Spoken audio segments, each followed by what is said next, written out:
go with injuries. B. Will and PJ are available. Christie, Davis, Lively, Irving, and Exum are all out. And Moose is inactive tonight. Jason, after tonight, you guys will be at the halfway point of the season. Just what do you like about your team at this point of the year, and where do you think you still got some just need to get better? Well, I think just if you're talking about the halfway point, we're a little bit healthier than we were, so that's a positive. Um, Again, we're playing with pace. We're getting good looks. We're starting to knock down some of those looks. But I think when you look at the younger players are getting an important time in clutch games. That's an area that for our young players to be able to go through as the season, after All-Star break, it becomes a sprint. Each game means more. So for that, but just I think our health, if we can continue to keep getting healthy, that'll be a good thing. We talk about health. AD obviously 6 weeks out with the left hand sprain. Just I guess good is it to hear that he doesn't have to have surgery? Yeah, the medical I'm not very good with, but it's I think it's good when you talk about 6 weeks, and that's a positive. And so, if he had to have surgery, does that mean it's longer? I don't know, but I think it's just good that he didn't have to have surgery and that the number was 6 weeks. Coach, I know that you have so many young players on the team. Do you have a constant message with your young players because they're getting substantial minutes and responsibility? Yeah, I think don't take advantage of this. This doesn't happen a lot in this league. A lot of times, young players have to wait their turn or they sit. If we're healthy, a lot of guys would not have this opportunity. So, to take advantage of this opportunity to continue to work on your craft, and then the physical and mental of this journey is hard when you're young because a lot of them haven't run this marathon before. So ask the vets and the coaches, but to make sure you get the proper rest and that you're taking care of your body, but also that you're learning from the positive things that you do on the floor, but also the things that you need to work on. Jason, after tonight will be halfway through your fifth season coaching this team and 10 years as a head coach. And Mike Tomlin just retired after 19 or left after 19 seasons with the Steelers. For you, how much longer do you want to continue to do this? Do you still feel the same every day coming in as head coach? And what does that mean as you continue to look forward as your coaching career goes on? Yeah, that's a great question. When we talk about Coach Tomlin, he's the blueprint of success.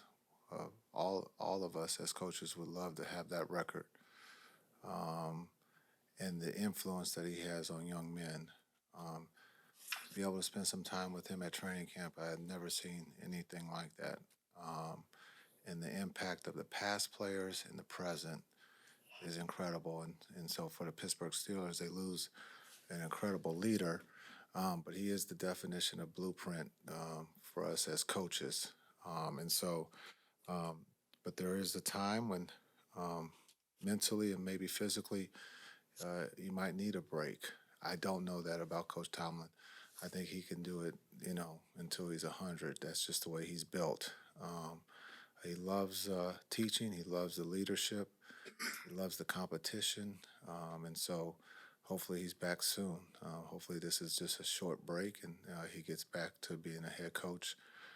But besides the football part of it, he is a great leader and mentor also. And so we can't have those retire on us. We need those to stay in the game and help our youth, our younger men and women become better. Do you feel that same way about yourself as wanting to be in that mold and how long you want to continue to do this in your role? Yeah, I got a unicorn here.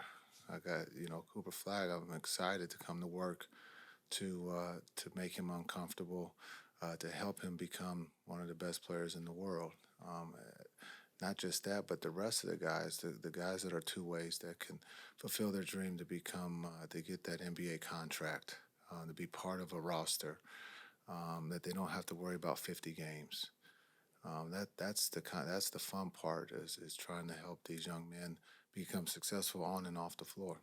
Jason, when you look at two matchups with Denver this year, 131 points in both games, 56 and 57% shooting in both games. What's your perspective on what has allowed you to put a really good foot forward offensively in your 2 games with these guys this year? I'm hoping we can do it again tonight. They're playing at a very high level on both ends of the floor. But for us, it's you have to make open shots against them because on the other end they're gonna drive it and continue to drive it. But right now they got 5 guys shooting threes, and so understanding the last time we were here, we dodged one where Watson had a wide open look in the corner. He missed it. I think since then he's shooting 60-something% from 3. So that just lets you know that sometimes when you do fail, you'll find guys, quit or not work. It seems like he is now continuing to work in the gym and he's shooting the 3 at a high rate. So we got to make sure we take him off the 3. But Murray is the head of the snake. Last night I think he had 35. Again, if you don't show him different defenses, he's gonna get what he wants. And so if you're gonna play that game with him, he's gonna win. Speaking of playing defense, your fouls per game number is trending down. You're almost at the fewest fouls per game. And Don't jinx us. Don't jinx us. what's been the emphasis there? What in that regard in terms of defending without fouling here recently? Well, I think it's just practice when we get a chance to. Also, just to show the individual tape of what the offensive player is trying to get to. And then I think also understanding who's refereeing the game because there are different calls from different crews, and you have to be able to make that adjustment. Complaining is not the answer. Hope, and so we have to make that adjustment of understanding what's being called, what you can get away with, and what you can. And then in that first quarter, you can kind of sense what's taking place, and then you go from there. And that just shows the maturity and the growth of these young players that we have. Follow up on 40th game tonight, and he's a few more than he played at Duke, but only halfway through his rookie season. How would you say he's holding up? The numbers seem to show that he's holding up fine. Yeah, I think he's doing great. I think everything that he has been through up to this point, the double teams, you can see that from the last couple games. He's handling that well. We're asking him to do everything. We're asking him to rebound. We're asking him to score. We're asking him to make plays. We're asking him to guard, block shots, rebound. So I think he's up for this challenge. I think the other thing is we've seen here early on, if he does have a below average game, he bounces back quickly. And that's good to see for a 19-year-old. Some of the challenges or lessons that you think are coming for him in the next 3 months? There's a lot of basketball to still be played. And I think, one of the things with the injuries we have, we've leaned on him to play a little bit, probably more minutes than he should or longer stretches. So the more that we can stay healthy, hopefully we can shorten up some of the stints that he has where we don't have to stretch him as long. But understanding the games become more important as we get deeper into the season. He'll continue to see double teams. But I think the other thing that you're starting to see is comfortable shooting the 3. And we're going to need that from him. Follow up on the 3. The Nuggets are the best in the league at the 3-point percentage, shooting 40%, but you guys have the best perimeter defense. You're holding 17 teams to shooting 30% or less. So how is that such a consistent part of the game plan on a nightly basis?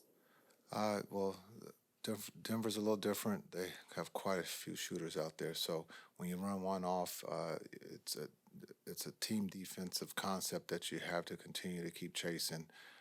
And so for us tonight, that's going to be the challenge. Can we take them off the 3, not let them, but contest the mid-range and keep them out of the paint? It's hard to do in this league. And they're playing, I'm going to say small. Gordon's not a small guy, but he's also one that can shoot the 3. And so it just gives them a lot of space, Murray and those guys, Watson, to be able to drive and then be able to pitch. And you can see they're very unselfish right now. And that comes probably from their best player, understanding the pass is important and that, we're trying to keep the game simple. And when they drive it, someone's going to be open. And if that person isn't open, the next one is. And that's just a veteran ball club. And coach, you talk a lot about pace and the league is fast as it's ever been. Do you think pace has anything to do with like a lot of, soft tissue and just different injuries for a lot of stars around the NBA? Yeah, again, I only went to Cal for 2 years. I didn't do the medical thing, so I'm still trying to learn. And so the pace is different. Yes, I don't know if that's the issue for injuries. That I can't answer. Um, some of the injuries are severe injuries. We have a lot of the lower leg injuries growing, but different athlete, different speed, different training. So I don't know, but I don't have an answer.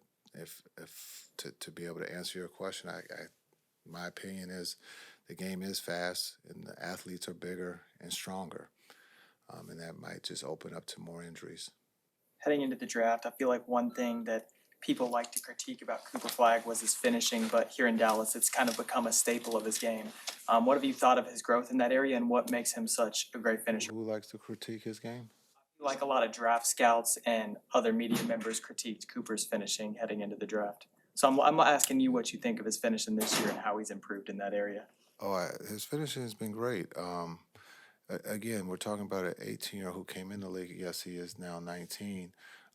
Strength in time is something that he needs to be able to, get better. And I think as he gets stronger and the longer he's in this league, he's going to be one of the best finishers. He's very comfortable going left. He's very comfortable going right. He's very comfortable going to 12 feet to dunk. And so he's very athletic and he's fearless. And so, sometimes when we do critique, sometimes we get it wrong. It's okay. And so some critiqued his finishing. They probably were wrong. So they'll look to this next draft to see who they can critique, and hopefully they get it right.